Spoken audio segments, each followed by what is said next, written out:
Hello and welcome to Broken Princess, Healed Queen. Today I'd like to talk about what I call the circle of friends. So we've talked about boundaries a little bit before. So that being said, there are different layers to your heart, your friendship, how well you get to know people. So I use the circle of friends in order to demonstrate that.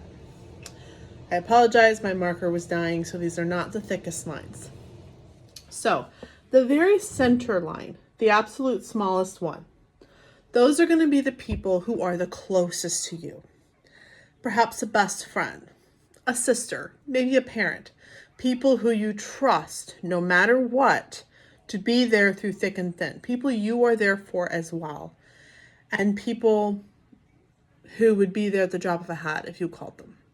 This is going to look different for everyone.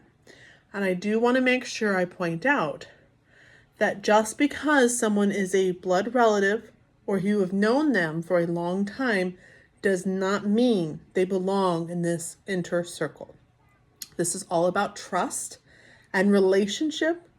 It's nothing to do with time or blood. That being said, the next circle is people who are usually there for you. People you can tell a lot of things to, maybe not your deepest, darkest secrets. Maybe someone who would babysit every Saturday. Someone you trust with your kids. But they flaked on you a couple times, but you're still good friends. Whatever that situation may be. That's the second level of friendship. A third level is going to be people you're friendly with, but not necessarily friends. Co-workers who you know just a little bit. Maybe your student's teacher. People you have a good relationship with, but it's not necessarily personal. If they ask you to house sit for them, you are under no obligation to agree to that. The same thing, both ways. There are people you're going to give a lot of notice to if you're going to get together with them. You probably send them a Christmas card, depending on how good you are at those. Let's be honest. The next level is going to be a little bit different. These are relationships that do not go both ways. People you watch out for, you look out for, but you do not expect anything back from them. You do not trust them, but you are there. This usually involves relatives, maybe some coworkers, maybe friends of your spouses or significant others. Those are going to be situations you're going to keep these people at arm's reach. They're a little bit farther out. Now on the very last line, I apologize again, my marker was very bad. This is a whole nother ballgame. These are people who are toxic. We have to limit time with them. We might care about these people a great deal. We may want to spend more time with them, but we have to limit it.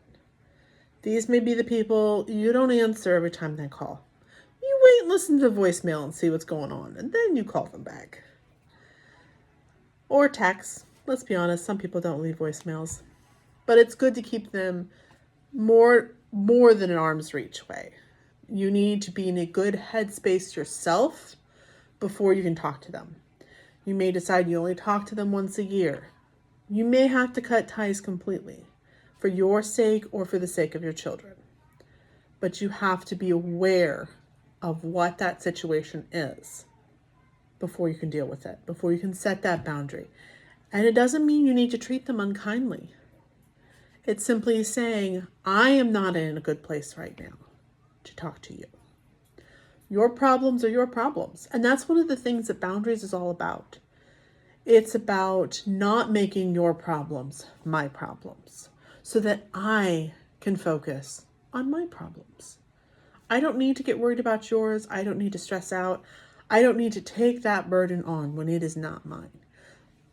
That other section we were talking about, those are people whose burdens kind of are something that you are helping with right now. And you may move people from one circle to another. Someone in that inner circle may betray you and now they're toxic. They are over here. We are maintaining what we are going to do with them. But someone, perhaps a relative with special needs, that's different. That's not necessarily a toxic situation, although it can be. But it may be a situation where I am helping you. I am not expecting anything in return because honestly, I don't think you can give it.